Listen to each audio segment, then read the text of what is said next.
Hey everyone, it's Tomek from Soccer Bedtime Stories. I'm so glad you found us here. Before the story starts, I wanted to ask you a favor. Soccer Bedtime Stories is an independent podcast made possible by listeners like you.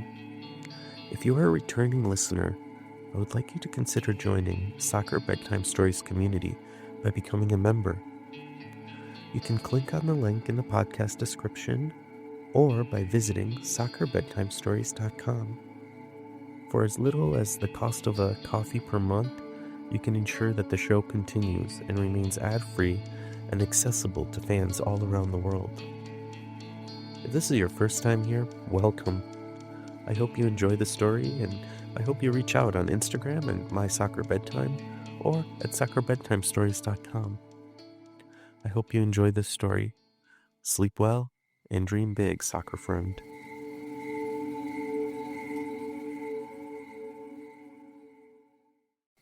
As the stars twinkle above and the world settles into quiet, let's journey together to a special place where dreams begin. Not in a massive stadium or under blinding floodlights, but in a small Egyptian village. Imagine dusty streets where children chase a ball made of rolled up socks, where the sun beats down on endless open fields, and where every kick, every goal is filled with hope.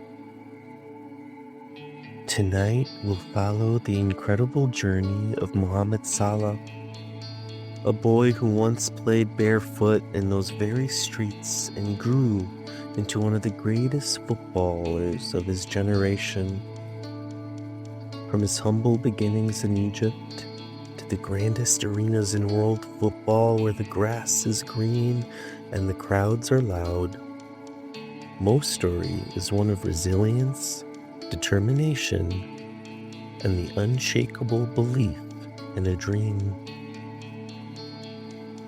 We'll relive the grueling 9-hour journeys he made just to trade, the moments of doubt and struggle, and the unwavering hard work that carried him from Egypt's youth leagues to the Premier League's biggest battles. We'll witness the heartbreak of losing a final and the joy of overcoming great obstacles. And beyond the goals, beyond the trophies, we'll discover the kindness and generosity that have made him more than just a soccer player, a role model, a leader, and a hero to millions. So settle in, soccer friend, get comfortable. Let's explore how a boy from a small Egyptian town became the Egyptian king of Liverpool, and a beacon of hope for young dreamers everywhere. This is a story of perseverance, passion, and love for the beautiful game.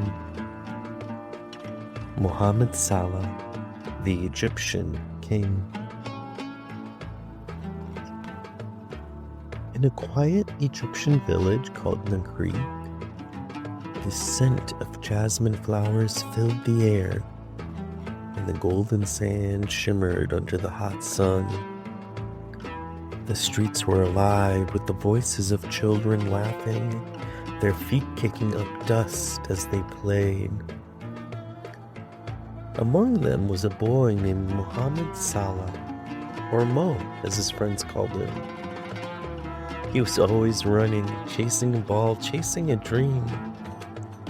The football he kicked was old, its patches worn thin from endless games played on the rough, uneven ground. But to Mo, the ball was more than just leather and stitches. It was his passport to another world. "Mo, pass it here," his older brother shouted. But Mo had other ideas.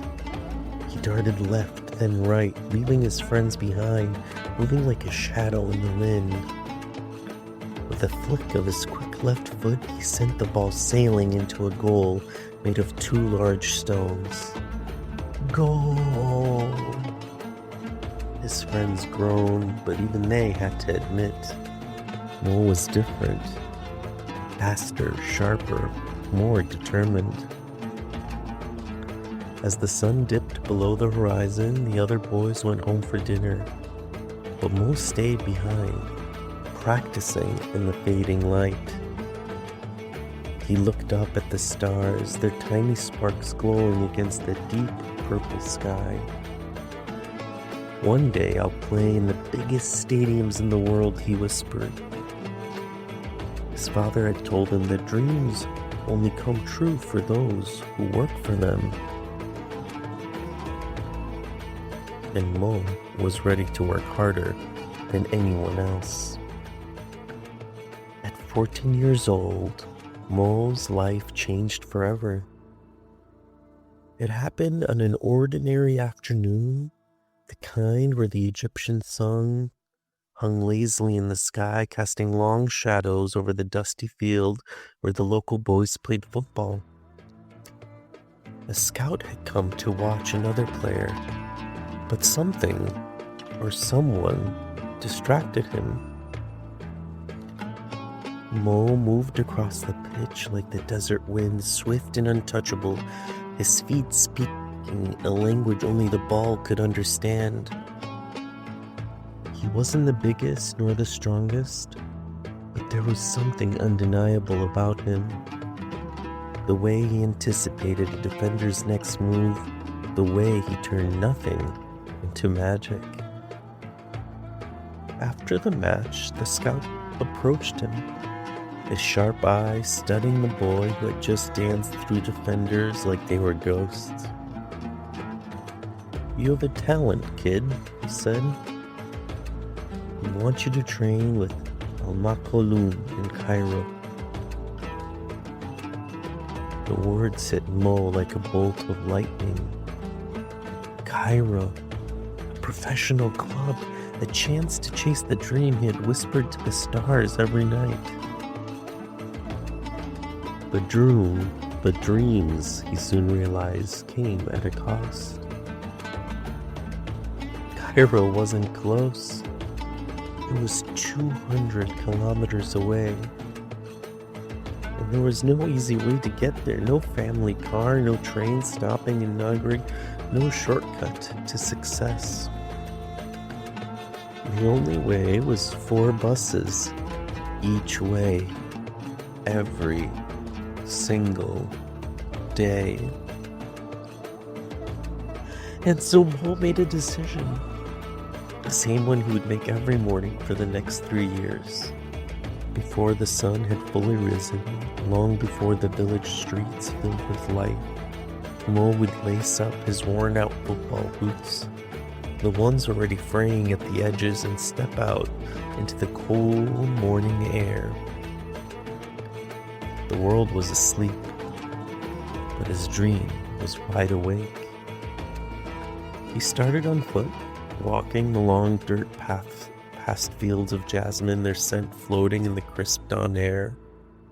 His legs moved on instinct, each step taking him closer to the road where his journey truly began. The first microbus rattled into view, its rusted exterior barely holding together.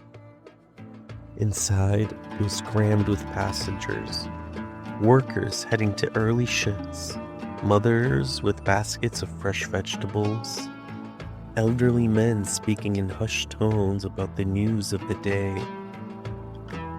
Mo squeezed into a corner, pressing his bag against his chest as the vehicle rumbled toward Bassioun. At the next stop, he hurried off, weaving through the crowd to catch the second bus to Tanta. The air inside was thick with the scent of fresh bread, roasted peanuts, and strong coffee. He stared out the window as the countryside blurred past, daydreaming about the matches ahead, imagining himself in Liverpool red, sprinting down the wing at Anfield. But he was still far from that dream. The journey stretched on, a third bus to Cairo's Ramses Square, where the city roared with life. Honking horns, shopkeepers shouting prices, the rhythmic pounding of feet against pavement. Mo barely paused to take it in before pushing forward through the sea of people to catch the fourth and final bus. At last he arrived in Nasser City, where the training ground awaited. He had traveled for 4.5 hours, but there was no time to rest. The moment his feet touched the grass, exhaustion melted away. He ran, he dribbled, he played, as if the journey had never happened. For a few precious hours, he knew exactly where he was meant to be. Then, just as quickly as it began, training ended. Mo lingered on the field, wishing he could stay longer, wishing he didn't have to leave. But the sun was already tilting westward. It was time to begin the 4.5-hour journey home. By the time he returned, the village was bathed in moonlight. His classmates had long since finished their lessons, their books tucked away for the night. Mo barely had 2 hours for school each day, but he didn't care. Football and the pitch was his real classroom. He had no time for complaints, no energy for self-pity. The journey was long, the days were exhausting. But Mohamed only saw one thing: the dream waiting on the other side of the struggle. Mo's talent was undeniable. At just 15 years old, he was promoted to Al Makhloun's first team. A rare achievement for someone his age. It was supposed to be the beginning of something incredible, the moment his dreams started turning into reality. But things didn't go as smoothly as he had hoped. On the pitch, he was smaller, thinner, weaker than the older players. He had tried to outrun them, but they were faster. He had tried to outplay them, but they were stronger. Worse than anything, he struggled to score. Game after game, Mo gave his all, but the goals never came. He felt invisible. The defenders didn't fear him. The coaches weren't impressed. After matches, while his teammates laughed and joked, Mo would sit alone in the locker room, staring down at the floor, his heart sinking. Sometimes he fought back tears, other times he let them fall. Was he not good enough? He had come all this way, made all those sacrifices only to fail? One evening, as he sat on the wooden bench tying and untying his boots in frustration, his coach, Mohamed Radwan, sat beside him.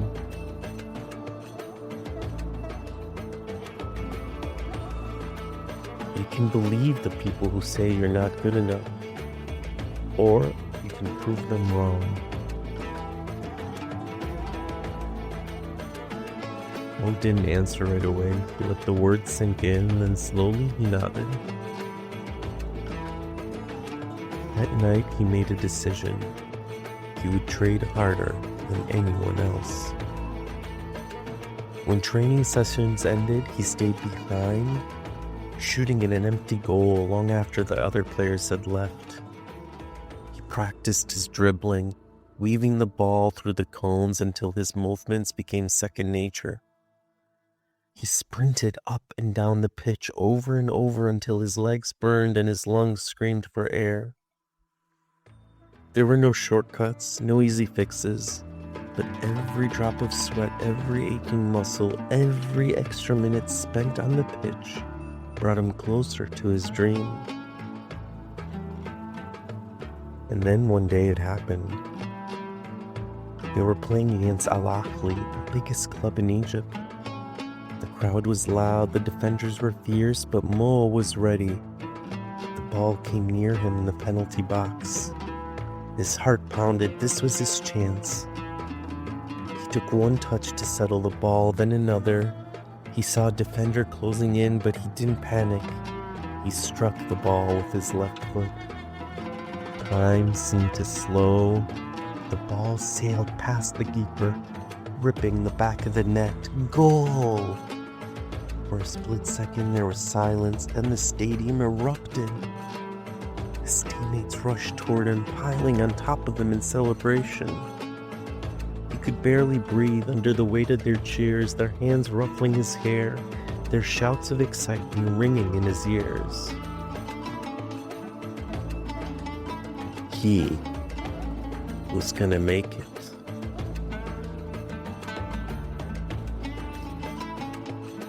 It was now February 1st, 2012,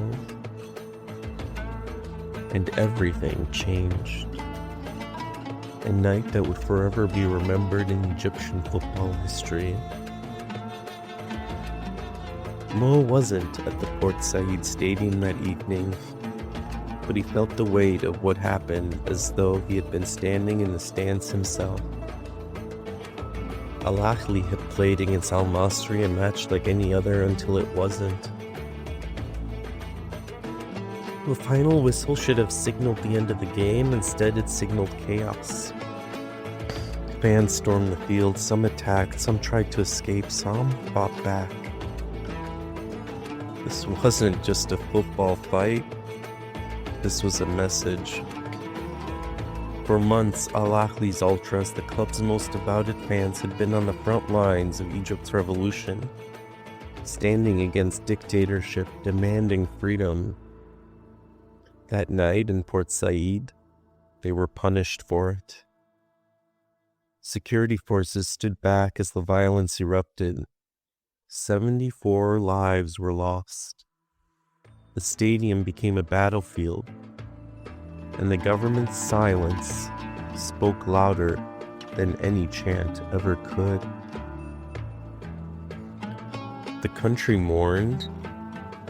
The Egyptian Premier League was suspended indefinitely.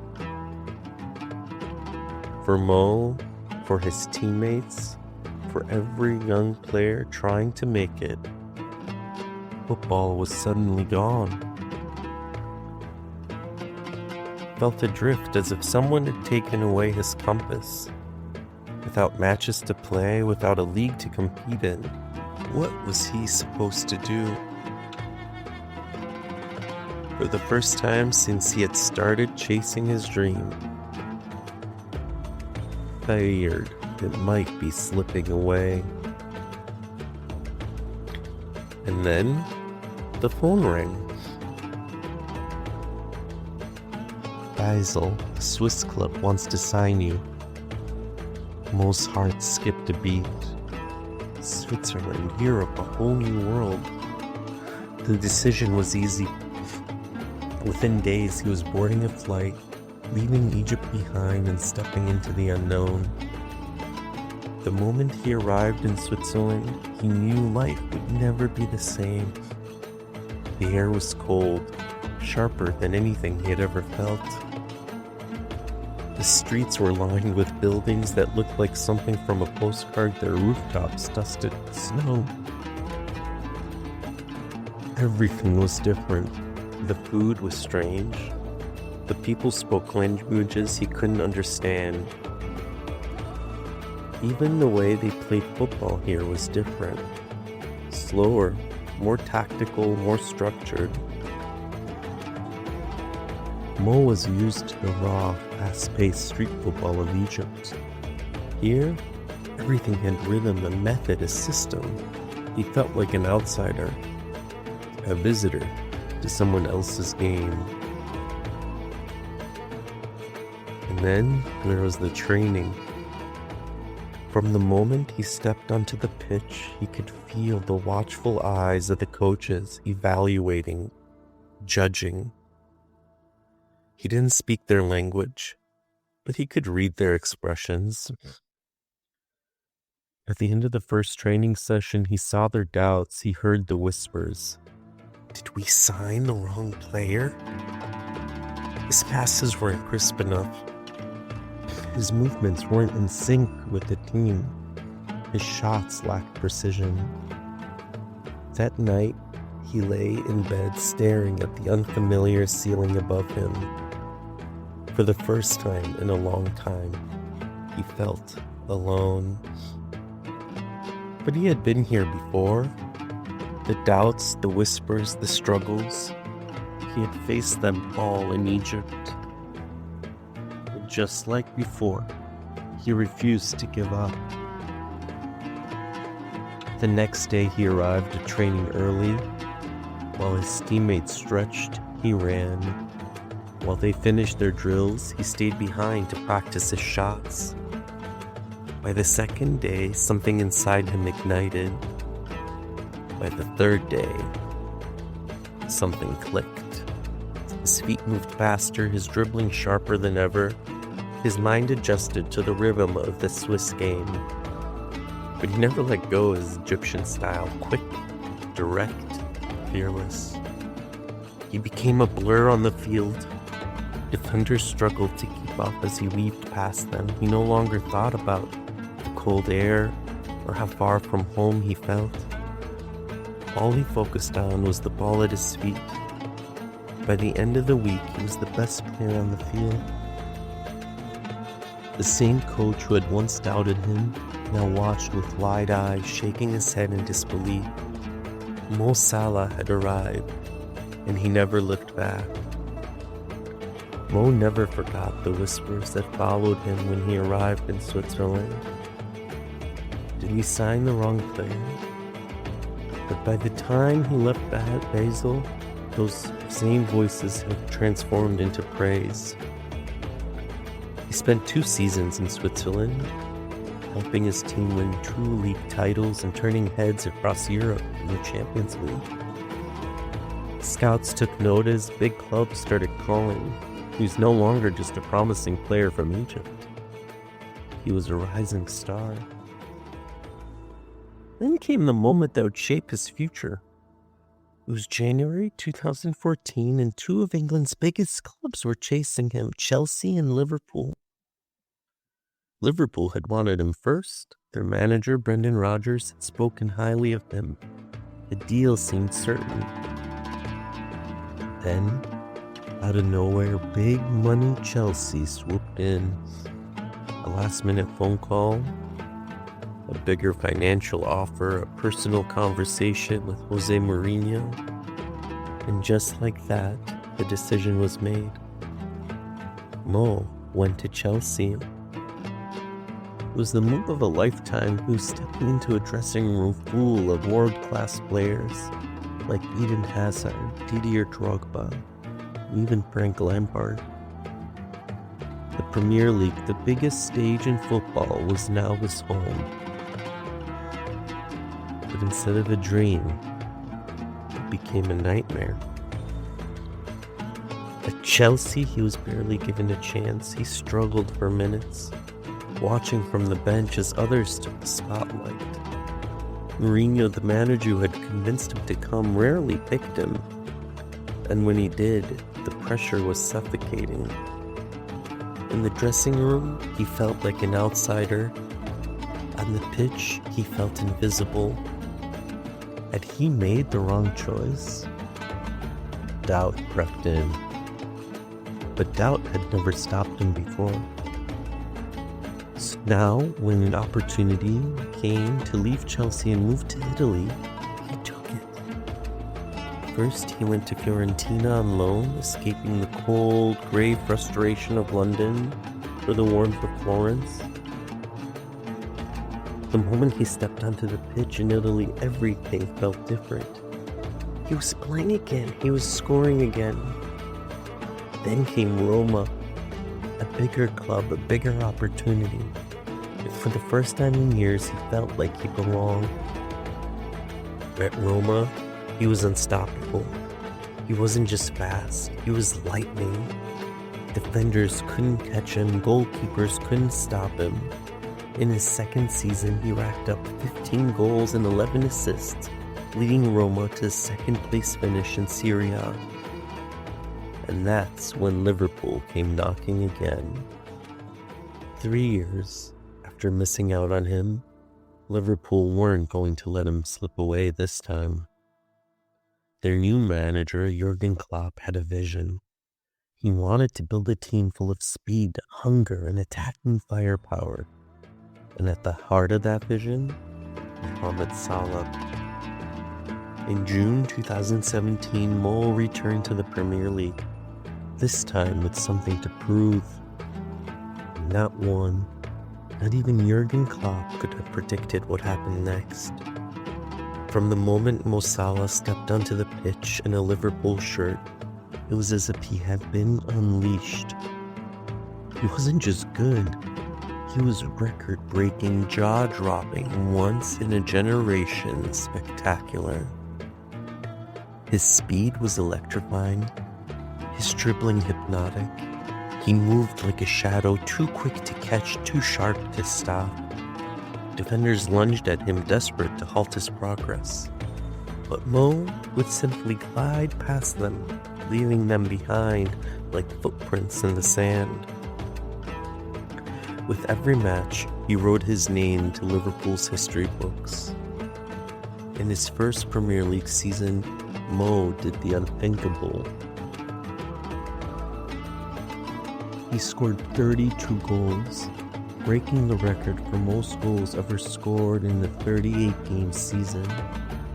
His name soared above legends like Cristiano Ronaldo, Thierry Henry, and Alan Shearer. And he did it all with a humble smile and quiet determination. He wasn't just a goal scorer, he was a force of nature. When Liverpool needed him most, he delivered. A stunning goal against Tottenham, weaving past defenders like a dancer before chipping the ball into the net. A world-class curler against Everton, bending the ball past helpless goalkeeper in time itself. Ending time, winning the FIFA Puskás Award for the most beautiful goal of the year. A fierce strike against Manchester City, sealing victory in a high-stakes Champions League clash. At Anfield, his name became a chant, an anthem, a heartbeat. Mo Salah, running down the wing. Mo Salah, la la la la, the Egyptian king. He was unstoppable. The season that he won the Premier League Golden Boot, he was named PFA Player of the Year and led Liverpool to their first Champions League final in over a decade. It was supposed to be his crowning moment. Yet, on that warm night in Kiev, the 2000 Champions League final, Liverpool faced Real Madrid for the greatest prize in European football. Everything had led to this moment, the hard work, the sacrifices, the dreams. But just 30 minutes into the match, disaster struck. Madrid's captain, Sergio Ramos, grabbed Mo's arm and viciously yanked him down to the ground. His shoulder crashed into the pitch. Agony exploded through his body. He tried to get up, tried to fight through the pain, but he couldn't. As he walked off the field, tears streamed down his face. This wasn't just an injury, it was his dream slipping through his fingers.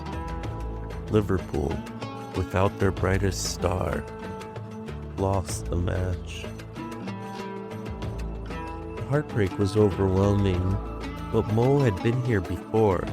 Setbacks, doubts, struggles, challenges, and he knew exactly what to do. The following season came back stronger, faster, hungrier. Liverpool had one goal: return to the Champions League final and win it. Once again, Mo led the charge. He scored a stunning 25-yard screamer against Chelsea, sending Anfield into a frenzy. He helped Liverpool destroy Barcelona in an iconic 4-0 comeback, even though he had to watch from the sidelines with an injury. He finished the season as Liverpool's top scorer, once again winning the Premier League Golden Boot. And then it all came down to one last match. A night in Madrid. The pain of last year's final had burned inside Mo, but this time he would not be denied. Just 2 minutes into the game against Tottenham, Liverpool won a penalty. The world held its breath as Mo stepped out. His heart pounded. The stadium fell silent. He took a deep breath. Then he struck the ball with deadly precision. The net rippled. Goal. He turned to the roaring Liverpool fans, his arms outstretched. This was his moment. For 90 grueling minutes, Liverpool held their head. When the final whistle blew, Mo collapsed to his knees. Tears welled in his eyes, not in pain this time, but in glory. He lifted the Champions League trophy high above his head. The boy from Nagrig once traveled 9 hours a day just to train, now standing at the pinnacle of world football. But Mo wasn't finished. Winning the Champions League had been a dream, but now he set his sights on something even bigger, the Premier League title. Liverpool had not won the league in 30 years. They had come close before, heartbreakingly close, but something had always gone wrong. A late slip, an unexpected defeat, a cruel twist of fate. The fans had waited for 3 long decades, watching as rival teams lifted the trophy year after year. But not this time. With Salah leading the charge, Liverpool were unstoppable. Every game was a battle, every goal a step closer to history. Mo was relentless, tearing through United's defense, finding the net against Chelsea, Arsenal, and Tottenham. He ran tirelessly, chasing every loose ball, never giving defenders a moment to breathe. His determination was infectious, lifting his teammates, igniting the passion of a city that lived and breathed football. Yet standing in their way was one of the greatest teams ever assembled, Manchester City. Under Pep Guardiola, City had become a footballing machine, a team that could suffocate opponents with possession and dismantle them with ruthless efficiency. For 2 seasons, it became a battle of inches, a war between Klopp's Liverpool and Guardiola's City, between Mo Salah and Kevin De Bruyne, between Anfield and the Etihad. The teams pushed each other to their limits. In the 18-19 season, Liverpool lost only once all season, amassing 97 points, the highest total for a team that didn't win the title. Salah and his teammates were devastated. They had given everything, played near perfect football, and it still wasn't enough. But the pain of that near miss only fueled them. Liverpool came back with a vengeance. Salah scored crucial goals, leading Liverpool to a commanding lead at the top of the table. This time there would be no slip-ups, no heartbreak. City faltered, and Liverpool soared. On June 25th, 2020, after a season of dominance, it finally happened. Liverpool were crowned Premier League champions. The city erupted in celebration. Fans flooded the streets, their voices ringing through the night, chanting his name. Red scarves waved in the air, fireworks lit up the sky, and tears streamed down the faces of those who had waited a lifetime for this moment. At the heart of it all was Mo Salah. The boy from a small village in Egypt had just helped bring the biggest prize in English football back to Liverpool.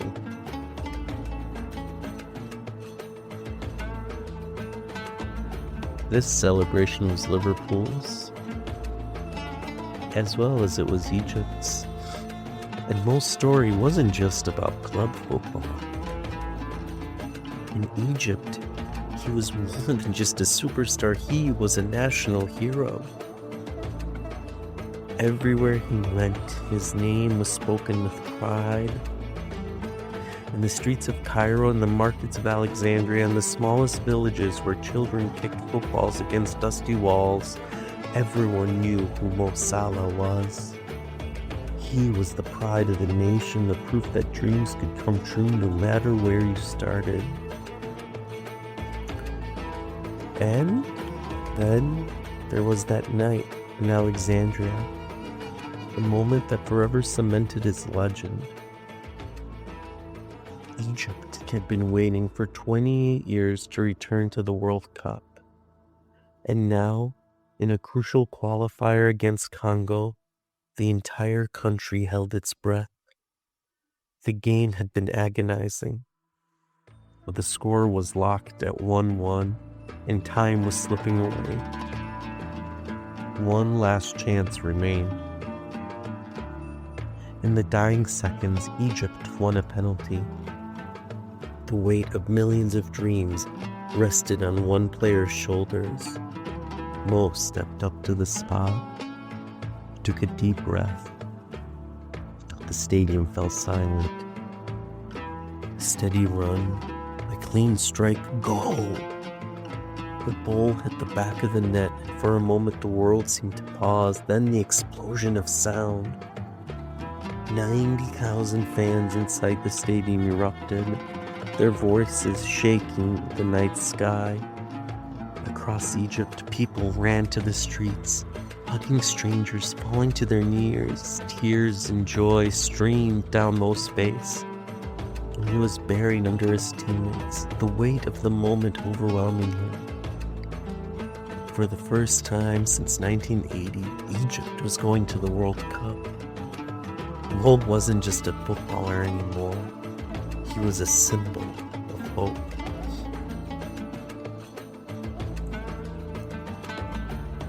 Since arriving at Liverpool, Mo Salah has rewritten history. He has lifted trophies and shattered records, leaving a legacy that will be remembered for generations.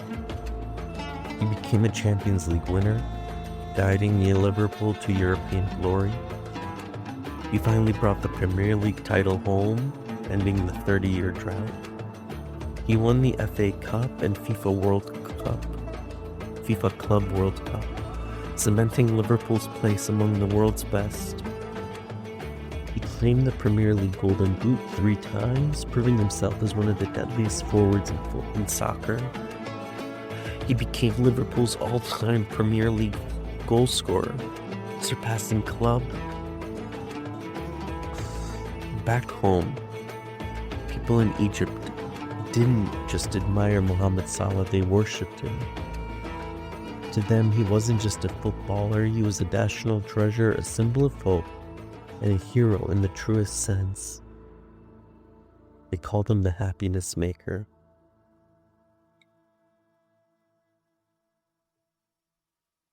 And yet, despite the fame, despite the fortune, despite the roaring crowds that chanted his name in the stadiums and all the accolades, Salah never forgot where he came from. In his village of Nagrig, the life hadn't changed much since he was a boy. The streets were still dusty, the air still filled with the scent of jasmine, and children still chased footballs barefoot, dreaming of a future beyond their little towns. Salah knew those dreams well because they had once been his own.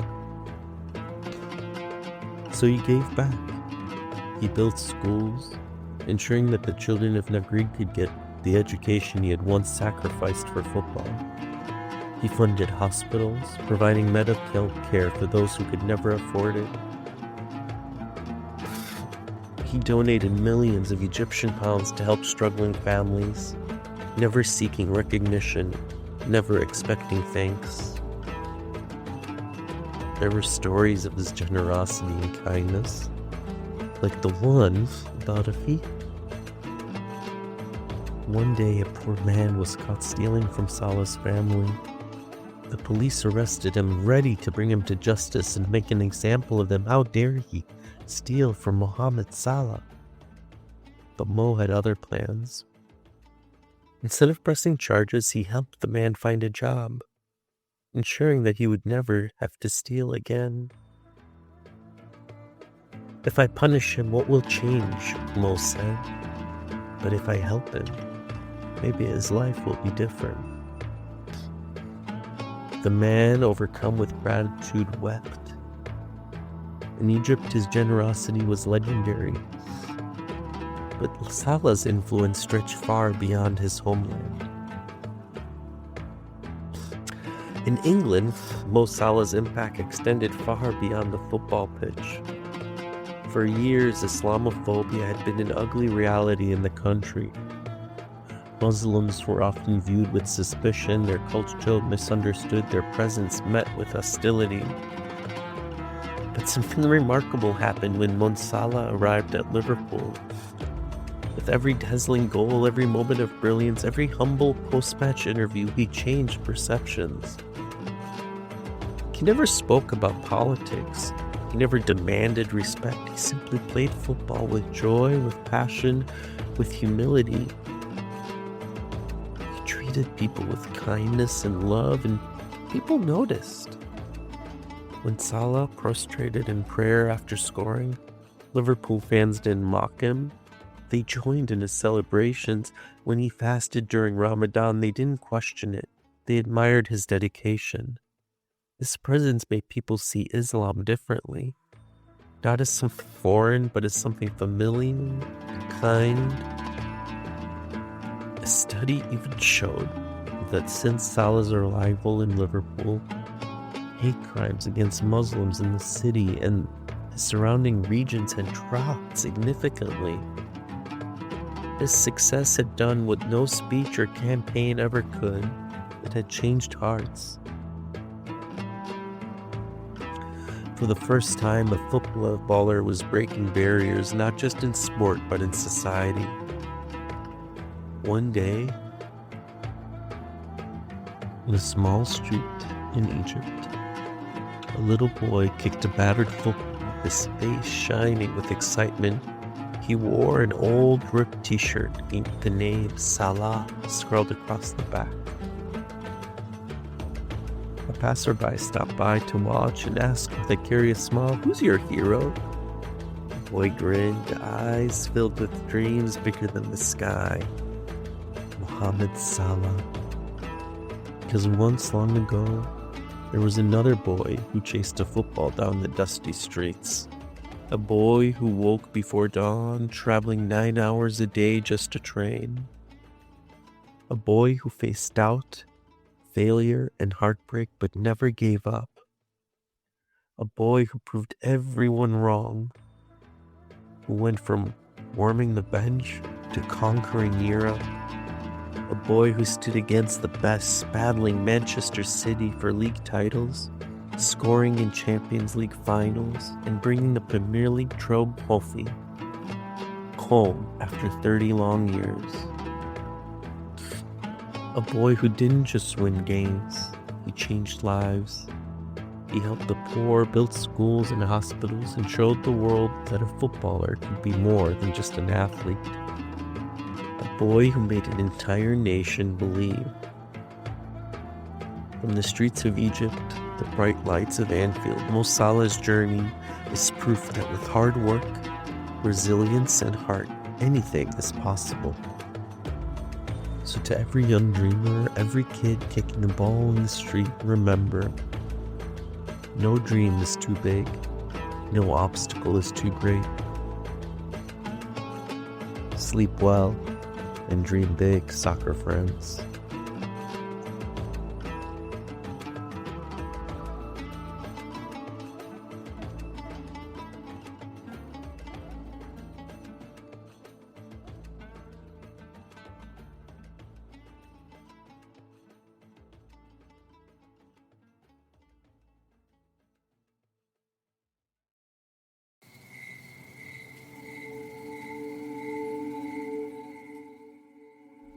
Thank you for joining us on this enchanting journey through the world of Soccer Bedtime Stories. As we reach the end of this episode, I want to express my gratitude for your presence and support. Your engagement means the world to us, and we invite you to become an integral part of our vibrant community. Make sure to subscribe and follow. This will not only keep the magic alive, but also help shape the stories we bring to you. We're eager to hear your feedback, suggestions, and the topics that ignite your passion. Feel free to reach out to us at soccerbedtimestories@gmail.com. Together we'll create a community that celebrates the magic of the beautiful game. Now, sleep well and dream big, soccer friends.